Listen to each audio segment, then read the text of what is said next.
হ্যাঁ না,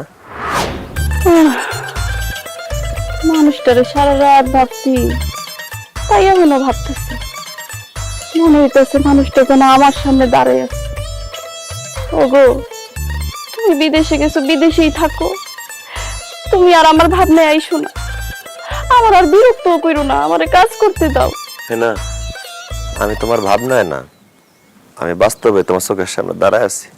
ওরে পাগলাটা, বাড়িতে থাকতো তো এমনি দুষ্টুমি করতো, এখন পাগলটার পিতলা পিড়িতে যে কত মনে পড়তেছে। যাও যাও, বিদেশে যাও, কাজ করতে দাও। বিশ্বাস না হয় শুয়ে দেখো।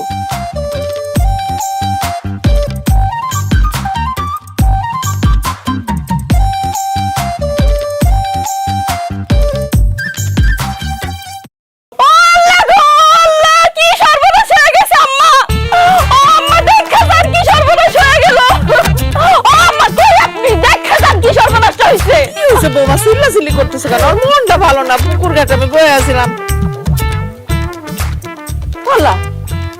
এই বেটা কেডা? আমার হানিফের মতো দেখতে। আম্মা আমি কোনো বেডা না, আমি তোমার কলিজার টুর কাহানি। এই তুই বাড়ি উঠানে কি করস? কাল কানা তুই বাড়ি থেকে গেলি বিদেশ যাবি বলে, তুই বিদেশ যাস নাই? না আম্মা, আমি আমার হেনারে ছাইরা বিদেশ যাইতে পারি নাই আম্মা।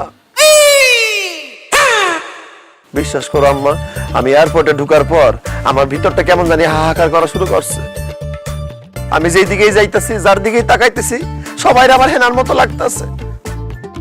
জানো আম্মা, ইমিগ্রেশন পুলিশ দুইটা বাইরে গিয়ে আমি কইছি হেনা কি করো, দিছে আমারে ধমক। এরপর আম্মা আমি যখন বিমানে গিয়ে বসছি, আমার কানে শুধু চিৎকার আসতেছে। সেই চিৎকার হচ্ছে হেনার চিৎকার, সেটা আমার কানে বাজতেছে। সে আমারে কইতাছে, ওগো তুমি বিদেশ যাও না, তুমি বিদেশ যাও না। আম্মা এরপর আমি আর বিদেশ যাইতে পারি নাই। বিমান ছেড়ে দিছিল, আমি চলমান বিমান থেকে লাফ দিয়া নাইমা এয়ারপোর্ট থেকে বাইর হয়ে বাস ধইরা বাড়িতে চলে এসেছি। এয়ারপোর্ট থেকে বাইর হইয়া তুই বাড়িতে আইছিস কেন? হ্যাঁ, তুই বাসের নিচে পড়ে মরে যেতে পারছ নাই? অসভ্যই তোর ফালতু লোক কোথাকার। আমার আব্বা এত কষ্ট করে তোরে বিদেশ পাঠাইছে, আর তুই সব টাকা নষ্ট করে বাড়িতে চলে আইছস।